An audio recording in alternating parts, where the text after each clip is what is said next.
Protes gelombang baju hitam derhaka.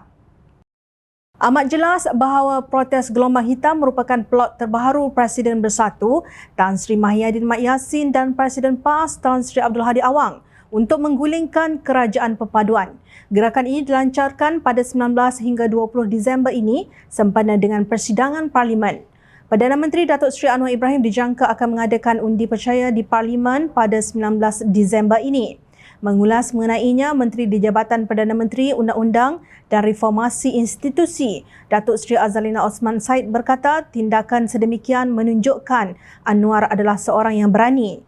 Saya rasa beberapa Perdana Menteri tidak akan melakukannya, tetapi dia mahu. Mungkin apabila Kerajaan Perpaduan ini bercakap tentang ketelusan dan accountability dan itulah langkahnya. Ahli Parlimen perlu menunjukkan sokongan kerana ini adalah Kerajaan Perpaduan yang diperkenankan yang di-Pertuan Agong, katanya seperti dipetik bernama. Menurut laporan, Anwar telah menjelaskan perkara itu semasa menghadap Yang di-Pertuan Agong Al-Sultan Abdullah Riayatuddin Al-Mustafa Billah Shah baru-baru ini. Saya jawab, ampun tuanku, ini bukan soal peraturan dan undang saja. Perkara ini dibangkitkan dan Patik mahu memimpin dengan mandat yang jelas dukungan daripada ahli-ahli parlimen yang majoriti. Patik yakin Patik akan peroleh. Andai kata tidak peroleh, Patik akan tunduk kepada suara rakyat. Jadi untuk orang menyatakan dan tohmah seolah-olah Patik itu mengenepikan semua semata-mata untuk rebut kuasa, Patik akan buktikan insya-Allah hal ini tidak benar. Makanya Pertuan Agong kata insya-Allah dia doakan semuanya baik berjalan dengan baik. Sekarang apa masalahnya? Mengapa tiba-tiba ada gelombang hitam? Menarik untuk direntas apa pandangan portal Finance Twitter berhubung gerakan ini. Menurut portal tersebut, Tan Sri Mahyadin Mat Yassin sedang berdepan masalah. Justru tidak keterlaluan untuk mengatakan beliau sangat panik kerana boleh didakwa atas pengubahan wang haram dan mungkin berakhir sebagai rakan penjara bekas Perdana Menteri Datuk Seri Najib Razak.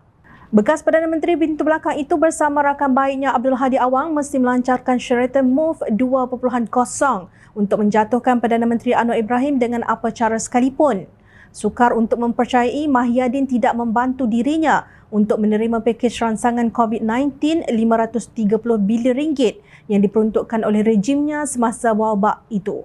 Ujar portal tersebut. Secara ironis dan sinis, Finance Twitter menegaskan ia memerlukan pencuri untuk menangkap pencuri.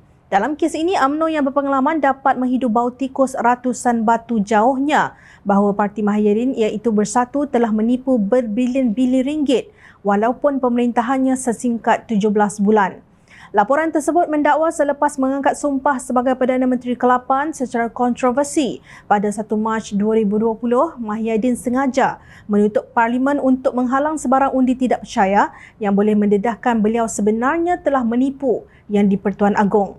Malaysia adalah satu-satunya negara di dunia yang mengisytiharkan darurat dan mengurung Parlimen dengan alasan memerangi COVID-19. Memerintah dengan kuasa mutlak semasa darurat sama sekali tidak ada semak dan imbang semasa pemerintahan Mahyadin selama 17 bulan. Lebih buruk, PM pintu belakang boleh merompak tamu negara dan tiada siapa tahu, dakwa Finance Twitter. Suruhanjaya Pencegahan Rasuah Malaysia SPRM dilaporkan kini sedang menumpukan siasatan terhadap RM92.5 bilion yang dibiayai secara langsung oleh kerajaan selepas didapati RM437.5 bilion bukan daripada kerajaan.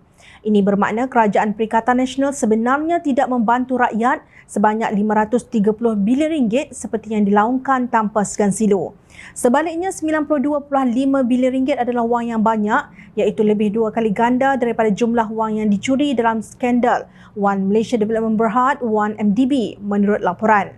Finance Twitter menganggap pengantungan Ketua Setiausaha Perbendaharaan Datuk Seri Asri Hamidin menunjukkan bahawa penyelewengan dana kerajaan sememangnya berlaku.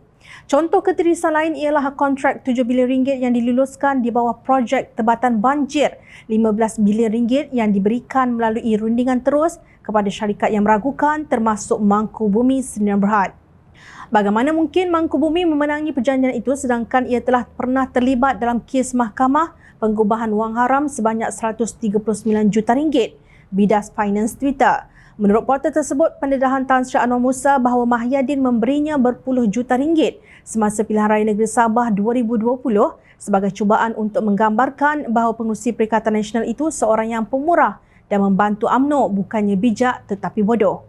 Finance Twitter menyifatkan berbelanja terlalu mewah oleh Mahyadin dan Abdul Hadi semasa pilihan raya umum ke-15 baru-baru ini merupakan satu kesilapan terbesar.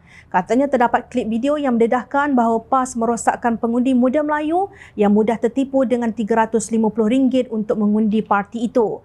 Tetapi bagaimanakah fanatik perkauman Mahyadin dan pelampau agama Hadi Awang merancang untuk menggulingkan Kerajaan Perpaduan Agong? Soal Finance Twitter. Caranya ialah dengan menghasut orang Melayu pro Perikatan Nasional supaya memakai pakaian hitam atau menukar lencana media sosial mereka kepada hitam.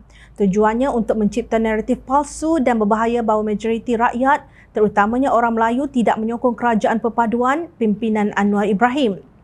Sepatutnya pemimpin Perikatan Nasional terima kekalahan ini sebagai seorang yang budiman dan terbabit secara aktif dalam perbahasan di Dewan Rakyat.